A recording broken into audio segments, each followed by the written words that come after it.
હીટવેવની આગાહીના પગલે વડોદરા શહેરમાં સાજી હોસ્પિટલનું તંત્ર પણ સજ્જ બન્યું છે। સમગ્ર ગુજરાત રાજ્યમાં કાળઝાળ ગરમીની શરૂઆત થઈ ચૂકી છે। વડોદરા શહેરમાં પણ ગરમીનો પારો 38 ડિગ્રીથી વધીને 40 ડિગ્રી પર પહોંચે તેવી શક્યતા છે, જેના પગલે હવામાન વિભાગે વડોદરા શહેર માટે આગામી 2 દિવસ માટે યલો એલર્ટ જાહેર કર્યું છે। ત્યારે હીટવેવની આગાહીના પગલે વડોદરા શહેરમાં આવેલી મધ્ય ગુજરાતની સૌથી મોટી સયાજી હોસ્પિટલનું તંત્ર પણ સજ્જ બન્યું છે, જ્યાં હીટવેવના દર્દીઓ માટે ખાસ 35 બેડની અલાયદી વ્યવસ્થા ઊભી કરવામાં આવી છે। આ સાથે જ આઈસીયુમાં પણ કેટલાક બેડ ઊભા કરવામાં આવ્યા છે। ત્યારે હીટવેવના પગલે સયાજી હોસ્પિટલની તૈયારીઓ અંગે આરએમઓ ડોક્ટર હિતેન્દ્ર ચૌહાણે વધુ માહિતી આપી હતી। હીટવેવની આગાહી ચોક્કસપણે આપવામાં આવી છે, તો એ માટે એસએસજીનું તંત્ર સંપૂર્ણપણે સજ્જ છે। અહીંયા અમારા મેડિકલ સ્ટાફ, ડૉક્ટર્સ અને નર્સિંગ સ્ટાફ અને વર્ગ 4 કર્મચારીઓ પણ આ માટે ટ્રેન્ડ છે અને એની સારવાર માટે કટિબદ્ધ પણ છે।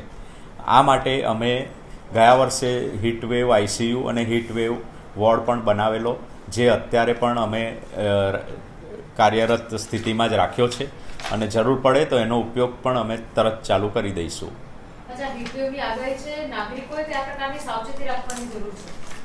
નાગરિકોને હું એવું કહેવા માગીશ કે ગરમીની આ હીટવેવની આગાહી માટે એક તો ગરમીમાં સૂર્યતાપમાં નીકળવાનું બની શકે ત્યાં સુધી ટાળે, પુષ્કળ પાણી પીવે, પ્રવાહી લે, ખુલતા અને સુતરાઉ કપડાં પહેરે અને ખાસ તો પૌષ્ટિક ખોરાક પણ લે।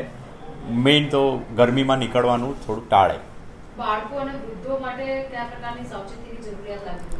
બાળકો અને વૃદ્ધોએ પણ એ જ પ્રમાણે સાવચેતી રાખવાની જરૂર છે।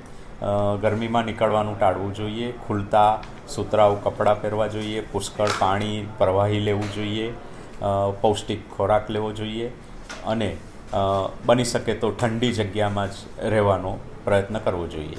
સમાચારોના સતત અપડેટ માટે TNN ન્યૂઝને YouTube પર સબસ્ક્રાઇબ કરી બેલ આઇકોન પ્રેસ કરો અને અમારી સાથે જોડાયેલા રહો ફેસબુક, ઇન્સ્ટાગ્રામ અને ટ્વિટર ઉપર।